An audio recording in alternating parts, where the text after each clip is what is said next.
Well, hello. Thank you for tuning in to another exciting edition of Un Poco Mas, where we bring you just a little bit more. My name is Danny Deals on behalf of my executive producer extraordinaire, Joaquin Lopez, and stock Karen, supervising producer. We would like to say hello and welcome and welcome and hello. The show is Un Poco Mas. Today, guys, I want to talk to you about a little stock called RA Medical Systems Inc. The ticker symbol is RMED. And guys, when you think about RMED, what you have to realize is you're actually talking about now a company called Catheter Precision. Um, RA Medical Systems was basically a company, a publicly traded company on the verge of going out of business. Their products that they were developing were not working out, though some of them are still viable. They did not have the money to advance clinical trials, product development, sales channels, all of those things. So they did sort of a reverse merger where they acquired a private company, Catheter Precision, that does have a lot going on and was a lot more potentially successful. So basically, Catheter Precision came in. The CEO from RMED has recently resigned. The CEO from Catheter Precision is running the company, and they have given up on all the products that RMED was developing, and they have gone over exclusively to electrophysiology products, some suture product. Basically, I'll go through all that. But guys, this is an exciting opportunity. I actually believe this company is quite undervalued, lost 7% on the day for no particular reason. Volume was heavy for this stock at 357,000 shares, but remember at 80 some cents, that's still not a hell of a lot of churn. The market cap is 4.24%. Insiders own a good chunk of the company. Institutions, as you can imagine, at this market cap own very little. Recent news, guys, just coming over the wire today. RMED's lock T device utilized in structural heart procedures. This is exciting because it expands their market. The latest use was 6 patients undergoing Watchman and amulet procedures, where the left atrial appendage is closed off in patients with atrial fibrillation, and 2 patients receiving the AVEIR leadless pacemaker at HCA Trident Medical Center in North Charleston, South Carolina. HCA Trident's Medical Center's Dr. Frank Kakao commented, "The Lock T device is another tool in our arsenal that provides ease of use and greatly assists in the femoral closure of the openings from large diameter sheaths. The Lock T allows for greater patient comfort, and homeostasis is achieved in a matter of minutes." David Jenkins, interim CEO of RMED, although electrophysiology market is quite large, we are pleased that the additional evidence of the Lock T use within structural heart market takes us beyond electrophysiology procedures and includes not only the LAA device implants, but also the TAV-R devices and certain pacemaker devices such as the AVEIR leadless pacemaker. Guys, that's actually exciting news for a company of this size to be expanding the applications for their products. Before we go to the chart, want to run through a couple of things. Again, the short's very hard to gauge on these things, but it makes no sense. Again, they're saying 2.31% of the free float, but cost to borrow is 234%. Utilization is 71%. I can't make any sense of that. If you can, please let me know down in the comments, guys. Sorry, my forehead is so shiny. Got a lot of sun on my days off of work and been doing a lot of work and exercise outside, and I am just head like a shiny cherry tomato. Looks like somebody waxed my head in one of those automated bowling ball waxers, and I have been awarded the shiniest forehead on YouTube award now for 2 consecutive days, and I tell you, I am honored, and I would like to thank the Academy. But that just doesn't make a hell of a lot of sense, guys. Lots of news going on actually with RMED lately. Exciting. RMED's Catheter Precision submits data for CE mark on Lock T product 9 days ago. ago. RA Medical Systems announced first hospital to complete 100 procedures with Vivo 25 days ago. The CEO, Will McGuire, resigned and David Jenkins came in. That's, he's the guy from this company anyway. RA Medical Electrophysiology Division participating in a conference. That was 3 months ago. They registered Vivo in Switzerland 4 months ago. Stephen Passy, CFO. Um, RMED's electrophysiology division expands international distribution. Guys, this is key. They are moving into Europe. They're moving aggressively. They are expanding their sales team internationally. This product could become quite popular.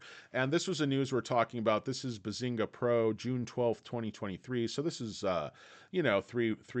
three weeks ago now, but it's very, very important. RA Medical's electrophysiology division announces first hospital to complete 100 procedures using the Vivo system. Guys, RA Medical Systems announced today its wholly owned subsidiary, Catheter Precision. Again, RA Medical Systems was the public company.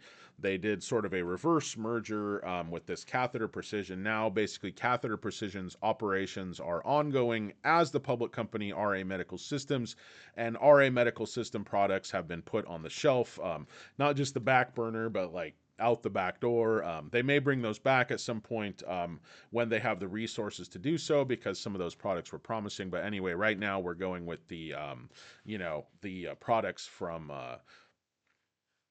Catheter Precision, not one of the old RA Medical Systems. But anyway, guys, this is a significant milestone for Catheter Precision. CEO said, "We continue to believe that physicians and hospitals will find value using Vivo," and I'll explain to you guys what Vivo is. It's actually quite brilliant. We'll find value using Vivo, and to see a hospital use it this much in a relatively short period of time demonstrates that the benefits of Vivo are being recognized and that our utilization strategies are working. Vivo is used to assist physicians in pre-procedure planning for ventricular ablations.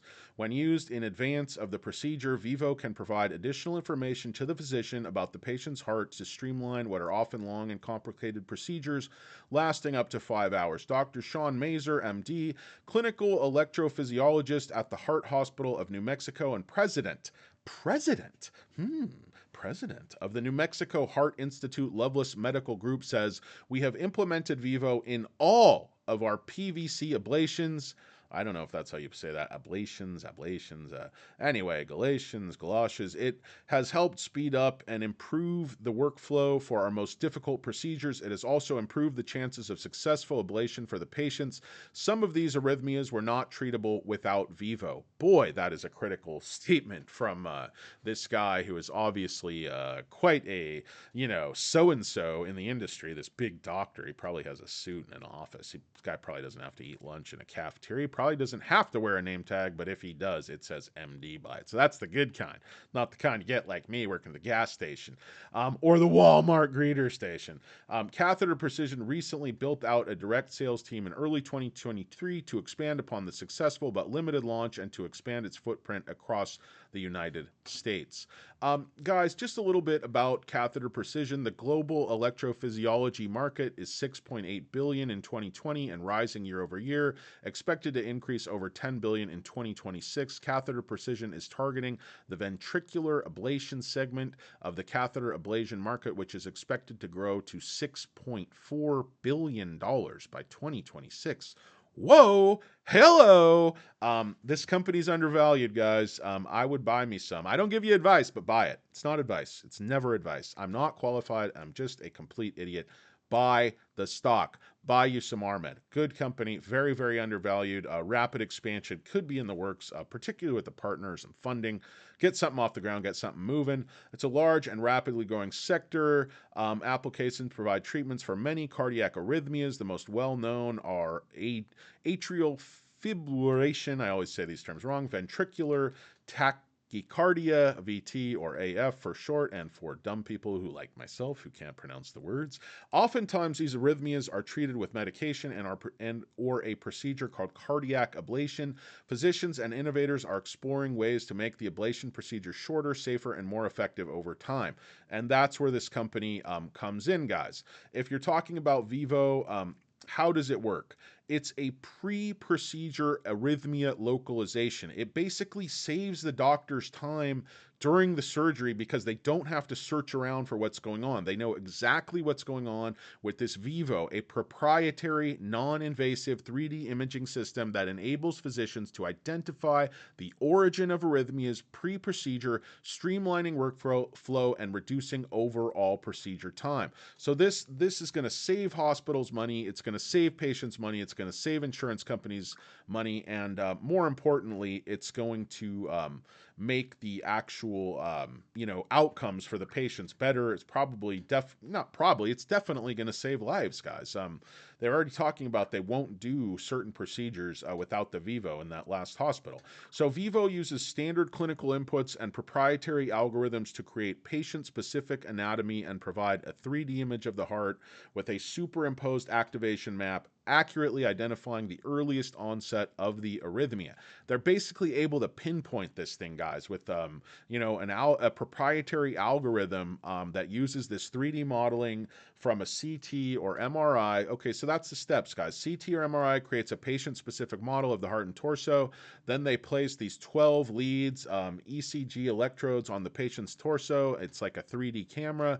A standard 12 lead ECG recording is uploaded into Vivo, and the arrhythmia is identified and selected. The outputs of steps 1 through 3 are combined and analyzed using proprietary algorithms to determine the origin of the arrhythmia. The origin is displayed on the patient-specific model in red. Guys, so they tell the doctor exactly where this thing is in a 3D model with a proprietary algorithm, and this thing works. This is amazing.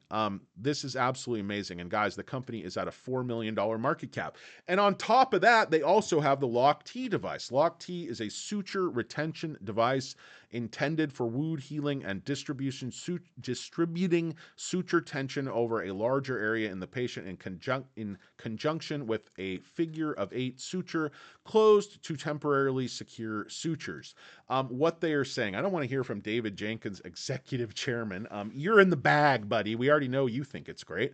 Let's hear from Dahunia Jaya DJ Lakareddy, MD, Executive Director of the Kansas City Heart Rhythm Institute and Professor of Medicine at the University of Missouri, Columbia.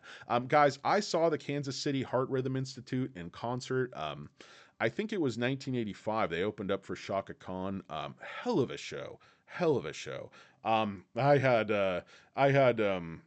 just the time of my life, and I was introduced to some absolutely brilliant people out in Kansas City, had some great barbecue, but that's neither here nor there. I heard the band actually broke up and they all became medical doctors. But anyway, guys, I digress. Let's quote this bastard already. This is a user and patient-friendly, low-cost, disruptive technology that will make vascular closure a lot simpler. We have highly anticipated the introduction of this product, and it will have significant uptake very quickly. I believe vascular interventions could use such a tool all across the world, and we will start putting it to use once it becomes available. The low cost and the simple design of this product is exactly what was needed. Guys, this is simple. It keeps sutures from pulling out. It distributes, the tension over a larger area over the skin. I've kind of seen, how this works in other demonstrations, but you can see it on YouTube. You can see it in some demonstrations, some conferences that they've done. Guys, let's, take a look at the chart before I ramble on for another 4 hours. For the last 6 months, guys, this thing has been bleeding sideways. We started at 375 after the massive sell-off from the whole merger. They had to raise money. The stock basically got crapped all over. It went down to 375. They did I think there was a reverse split and then an offering. And basically, so the stock bled down. Then in March, took another huge hit, down to $1.76. Came all the way down to $1.42 toward the end of March, and it's just bled sideways ever since, guys. Big dump the other day. Their volume was 8.82 million shares on 7/3. I'm curious who dumped that many shares. I didn't even know there were that many shares of the company. How does that make sense, guys? There's tell me the market cap's 4 million, and they had 9 million shares of volume there. That's a little bit crazy. So that's the float turned over a couple of times, according to this data, which I don't know if this is even correct, because on these penny stocks with these absolutely tiny market cap, guys, data gets out of whack. Short data All kinds of data gets out of whack. Share count data gets out of whack. The options and different warrants are accounted for in different ways. I'm telling you, it can be a little bit hard to get a handle on the specific share counts. You might have to ask your broker. If you have one, you probably trade on Robinhood or Webull or one of these no service, brokers that lay off your trades and sell your data. And you gotta watch yourselves, guys. But if you have a good broker, you can actually talk to some type of financial advisor. A lot of times they can look up these things and get you an actual answer as to the market cap and what the share structure looks like. For this stock, they probably tell you to go to hell, probably tell you to go, pound sand, kick rocks, because they don't want to deal with your penny pinching broke ass, and they don't want to deal with this dog poo of a turd of a stock. But I'm telling you guys, I think this could be significantly undervalued. It's one of those things where they just have to gain, they have to educate the market. They have to make people understand that they exist. Once doctors know that these products exist and have an opportunity to use them, they seem to like them very much. So, guys, a lot of potential with RA Medical Systems Inc., ticker symbol RMED. If you actually want to learn about the company, I encourage you to go over to catheterprecision.com, who is the company they did a sort of reverse merger with. They're located out in Fort Mill, South Carolina, also have EU representation with MedNet in Munster, Germany. And again, they're trying to expand aggressively into Europe and build out their sales team here in the United States. Guys, what do you think is going to happen with Catheter Precision? I personally do own the stock, not a large position. I actually will add a few shares if it continues to go down tomorrow. I think there's a lot of potential here, and the risk reward at this market cap is very attractive. Now, if you go into the holders, you're going to see Armistice Capital. You're going to see this new company, Fat Boy Limited, just bought a bunch. So I don't know if they're raising money. I don't know exactly what's going on, guys. I haven't been following this company that closely, but that leads me to why I'm making this video. Gil Hadari 3857, want to send a shout out to you. Gil, appreciate you requesting a follow-up on RMED. Have not made a RMED video in many, many months, so it's a good time to follow up on the stock. Quite a bit of exciting news happening. Guys, I hope you enjoyed this video. Again, thank you for tuning in to Un Poco Mas. The ticker symbol is RMED if you would like any more information on Catheter Precision and just what they do in terms of electrophysiology, in terms of the Vivo system, in terms of the Lock T system, in terms of their other product, the Amigo system, which again is kind of on the back burner right now. What do you guys expect RMED to do leading into earnings? Do you expect them to have any significant revenues this quarter?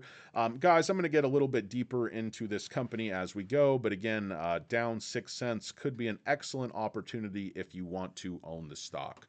Guys, thanks for tuning in to Un Poco Mas. My name's Danny Deals for Hurricane Lopez and Stock Karen. We would like to say good night and a Topper time check, guys. 6:31 p.m. out here in beautiful Los Angeles on July 6, 2023. The stock is RA Medical Systems. The guy is Danny Deals. The show is Un Poco Mas. Blah, blah, blah. This show is like watching paint dry, guys. I don't know how you do it. You guys should get a medal. Give yourselves a hand. Just give yourselves a hand for sticking with this turd for 18 minutes. I can't believe anybody's watching, but if they are, seek help. You're very, very sick. Goodbye.